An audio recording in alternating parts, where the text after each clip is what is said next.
Chapter 291. What happens when you roll a snowball the size of a fist down a hill? Anyone know? At my question, Song Song offered a derisive snort. Even a kindergartner could guess that. Then guess. It would obviously get bigger as it rolls down, right? Why? Because it's collecting more snow from the hill, obviously. Right, just like my feelings for you.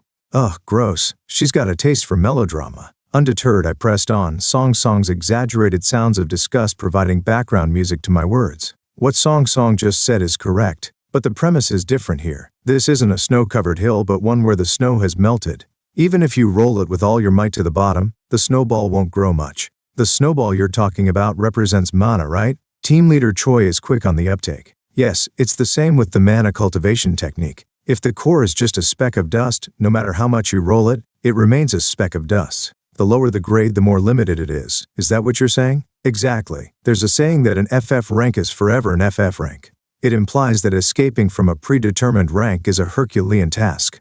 However, there are those who defy the odds and accomplish this task. Second Awakeners, that's what they are called, and it's the mask I'm currently wearing.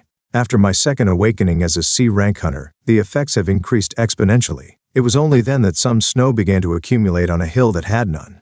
Thinking back, the results at that time were mana capacity of a CC rank, but even then, controllability was of an AA rank. You know why?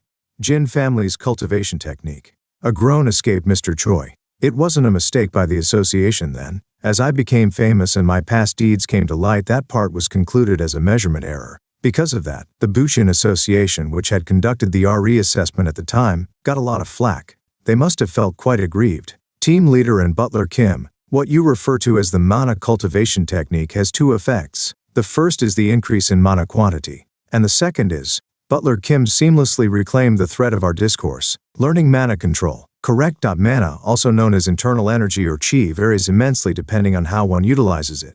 The Jin family's cultivation technique is a peak martial art. Though it accumulates chi slowly, its stability rivals that of some transcendent techniques. Just learning it will lead to tremendous achievements. For now, the newbies should just observe. Only those present here should focus on learning the Jin family's cultivation technique. And of course it should proceed in strict secrecy. Their silence spoke volumes. An oppressive hush descended upon the hospital. A quartet of bewildered gazes fixed upon me. You're saying, you're going to teach us the mana cultivation technique?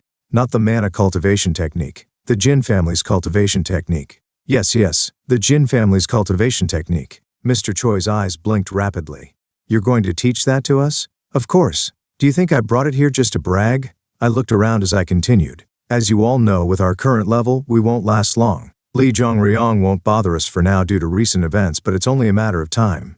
But what if we had the Jin family's cultivation technique? Mr. Rough Guy, who had been gaping, suddenly shouted, Jin family's cultivation technique. I like the enthusiasm. Anyway, it's a decision I've made after careful consideration, so for the time being, please follow my instructions without fuss. Understood? The four present were to be the vanguard, subsequently joined by the freshly initiated hunters. Their selection will be stringently curated, and my vision is to forge them not only into hunters, but warriors within the martial realm, powerful enough to handle 2 or 3 hunters of the same rank with ease. Now then, I scanned the still half-stunned group in turn and then pointed toward one person.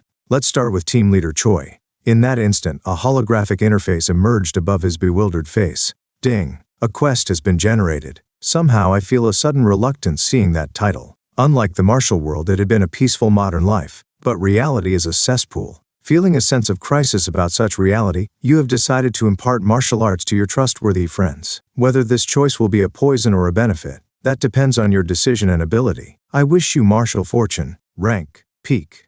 Restriction, Jin-tae Kyung. Mission, guide the acquisition of. Reward, a substantial amount of experience points. Repeatable quest. Failure, in the worst case falling into. Which bastard came up with this quest title? The necessity to demonstrate the energy flow towards the Mingmen point, located on the lower back, is clear. Yet, confronted by the title's whimsical nature, I'm suddenly besieged by an inexplicable hesitance.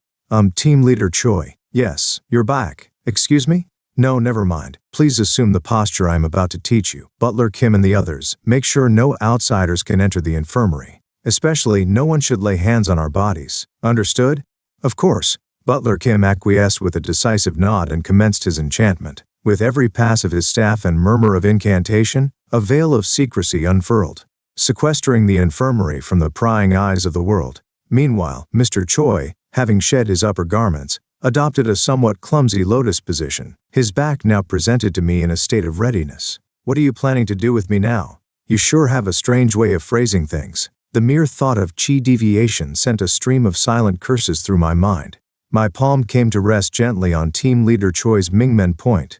From this moment on, utmost care was necessary. In such moments, even the mightiest warriors within the martial realms find themselves vulnerable, their defenses laid bare in the act of qi cultivation. Now close your eyes and focus on the mana within your body. No matter what happens, you must endure.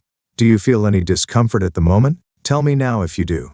There's a slight, on the right shoulder blade area. Does it hurt? It's ticklish. Ha, I'm going crazy. Here, scritch, scratch. As I reached out and scratched it for him, Mr. Choi's voice relaxed. Yes, right there, that's really refreshing. My nickname used to be Filial Son's Hand. And my underwear is a bit tea-tight. Are you crazy? You should adjust that yourself. Did I put handcuffs on you? Oh right, I didn't think of that. I'm just a bit tense right now. It's okay, I'm sorry for getting unnecessarily excited. It's not your fault, Jin Tae-kyung. I should have worn a thong if I knew this was going to happen. Does this guy know how to wear underwear? With calm restored to my voice, I issued a firm caution to Mr. Choi, whose anxiety seemed to loosen his tongue. From now on, if you open your mouth, you're done for. Focus only on how and where the mana flows. Understood? Even if your shoulder blade itches or your underwear feels tight, you endure it. Got that?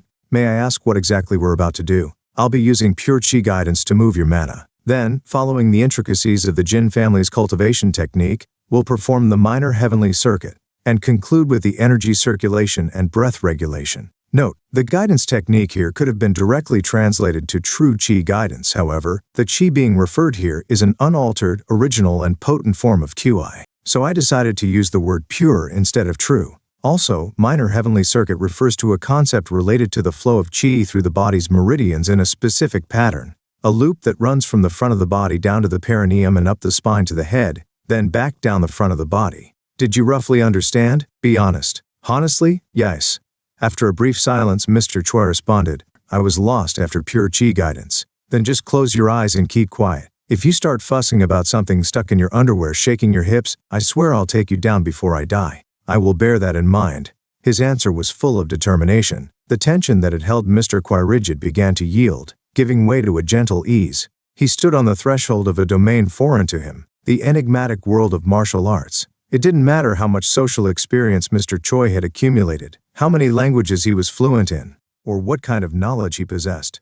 Then, let's begin. Everything depended on me now. After steadying my breath, I mustered the qi from my danchin, guiding it delicately through my palms into the Mingmen point of Mr. Choi. Gently, meticulously, swoosh. The moment the heat of the scorching yang energy invaded his body, the system, as if it had been waiting, fired off a signal. Ding. Initiating.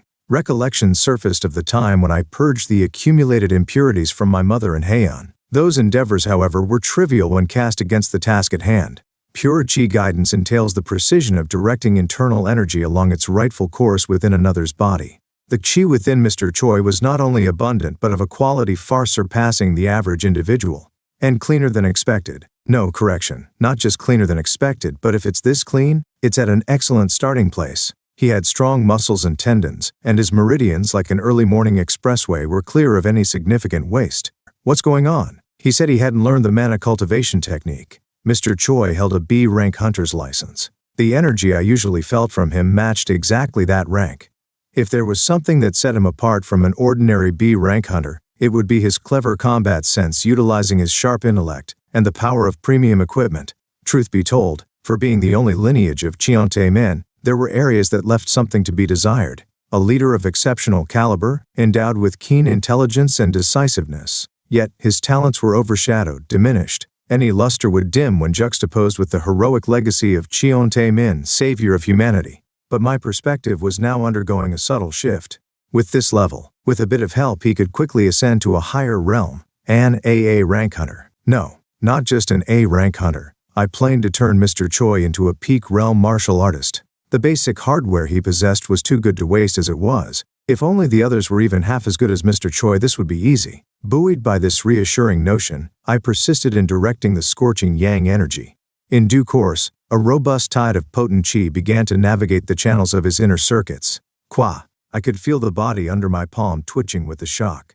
By now he must be feeling a heat like he's never experienced before in his life. I remained unfazed, herding the errant chi within him, navigating through the myriad meridian pathways. This would be a journey Mr. Choi had to ingrain in his memory, a journey he would undertake alone countless times henceforth.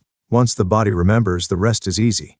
The transformation occurred astonishingly fast. Swiftly, his chi ascended by half a level, and any residual impurities were incinerated in the wake of the yang energy's zeal. Now for the last part. With the chi now consolidated, the next step was to anchor it in the dantian.